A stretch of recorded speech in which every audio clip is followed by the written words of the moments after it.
Hi everyone, this is our channel, Meet the Real Story. Please like, share and subscribe. He was a dream, the future, or so I thought. But my love was cursed right from the start. Sounds a bit confusing, right? Let me explain. But first, I should probably introduce myself. I'm Carolyn. I was a dreamer. I dreamed of a good, warm, stable, successful life. I wanted a good job. And I wanted to travel around the world a bit with Helen. She was my best friend. We virtually shared the same dreams, and hobbies, and interests, and lifestyles.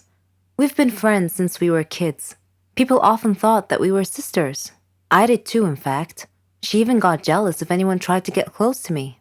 Every day, Helen and I worked a little more towards our dreams. Once, when Helen and I were traveling with some of our friends, we had a problem with the hostess on the plane. A gentleman intervened and cleverly solved our problems. His name was Danny. I liked him. A lot. I thought about him often, but whenever I talked to Helen about him, she told me that he was not as amazing as I seemed to think he was. Coincidentally, I met him again at a party of a mutual friend. We talked together till daylight. I told Helen about our encounter, and she expressed her wishes that my love story would have a happy ending. I similarly told her that I hoped she would find the love of her life someday too. Everything would be okay, we figured. Then, one day, I received a letter in our mailbox. It was in weird handwriting, as if the writer had written it with a trembling hand. I opened it curiously. It said that my love for Danny would become a curse if I didn't give him up and get him out of my life. What nonsense, I thought. Whose idea of a silly joke was this? I immediately called Danny and Helen to tell them about the letter. Danny laughed, but Helen was worried and suggested that I should be careful from now on.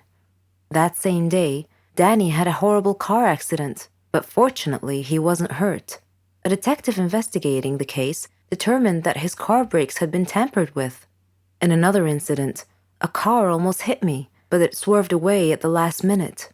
When I mentioned this incident to Danny, he tried to calm me down and told me to just forget about it. He gave me a beautiful bracelet as a present and proposed. We got engaged, and I couldn't have been happier. I wanted to show the bracelet to Helen, but somehow I seemed to have lost it. I couldn't find it anywhere. Anyway, when I told Helen about his proposal, she was thrilled for me. I spent days shopping for just the right wedding dress. I was so busy with preparations that I forgot all about the ominous letter. I went to the wedding hall early to make sure that everything was ready and prepared. Helen was helping me, and Danny kept calling me to make sure I was all right. Suddenly, the lights went out. I called out to Helen, worried that she might have tripped and fallen when the lights were out. When the lights came back on, Helen had fainted, and my dress had disappeared. I screamed to the ceiling, "What do you want from me? Leave me alone!" Suddenly, Danny appeared out of nowhere and asked me what had happened. I told him then and there that we must break off our engagement, otherwise the curse the letter mentioned might injure someone or cause someone to die. Then Helen came too and tried to calm me down. She told me to go to the car and that she would get our stuff and follow me. I loved Danny and wanted to marry him, but now I was seriously worried that this curse threat might actually be real. Helen came back carrying a bag and a large suitcase and told Danny not to worry, that she would drive me home and then call him to tell him that we had arrived safely. I was still crying, and Helen was trying to calm me down. When we arrived home, I noticed something strange. Helen was carrying a bag that was partially open, and I glimpsed a piece of clothing stuffed into it. It looked exactly like my dress. I opened the bag and found that it was my dress. I confronted Helen and demanded to know how my missing dress ended up in her bag. I clearly caught her red-handed, and she was unable to answer coherently.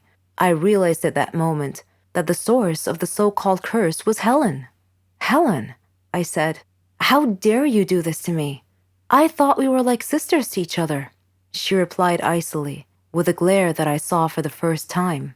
She said that she fell in love with Danny just as I did, but he chose me instead of her, and that she hated me for it. She said she won him over and got him to love her instead. Then they both tried to scare me into calling off the wedding so that she and Danny could be together. There are no words to describe how I felt at the time. I replied in a similar tone. I told her that I don't ever want to see her again. Or Danny. Neither of them mattered anymore. I never did see Helen or Danny after that day. I'm on a Caribbean island now, sipping on a cocktail. I read in the paper that Danny and Helen had announced their engagement. I'm thinking about what wedding present I should give them. As a surprise. Let me be honest with you guys. I'm not a fan of first dates. I've only had a couple of good first dates, others are plain disasters. However, from time to time, I like to get on Tinder and swipe between pictures. Tinder dates always turn into funny stories, sometimes even spooky ones. My guy best friend Ryan and I decided to go on a few Tinder dates just for the fun of it. Before we went out, we would always agree on a safe word, and that word was hot dog. A text saying, "Hey, can you pick up some hot dogs on the way?" Or something along those lines basically meant, "Can you call me and pretend there's an emergency so I can get out of this situation without being rude?" We had a lot of safe words meaning different things, and had an unspoken rule that every time we were on a date, we would let the other person know. I met this guy called Brandon on the application. We had a few good chats and decided to go out for brunch. I called Ryan and I let him know that I'll be having brunch with this Brandon guy. I'm not a supermodel, but I'm a bit too picky when it comes to first date outfits. I dived into my closet and decided to wear a bright pink off-shoulders blouse and a tiny little white skirt. And of course, my signature mermaid hue high heels. Brandon texted me saying he knows of a nice Italian restaurant. Despite the fact that we were going out for brunch, I somehow agreed to Italian. The guy comes to pick me up for our brunch date. He looks nice with lots of black on. He says he needs to make a stop along the way. I couldn't really seem to disagree. I mean, he clearly forgot to buy me flowers. So I say it's fine and he can make a stop along the way. He pulls up to a gravesite and I see people and I'm like, okay, maybe he's picking something up from someone, or maybe he works here and needs to do something. What was really going through my mind though is what the heck is he doing and why is he bringing me to a gravesite on a first date? I just waited in the car, especially since there's mourning people nearby and I'm wearing a bright pink outfit. He gets out of the car and opens up the passenger side door. I tell him something along the lines of, "I don't want to draw attention to myself and I'll just wait here." And he says something along the lines of, "Don't worry, you look great. They will love you." Despite my pink outfit and my high heels,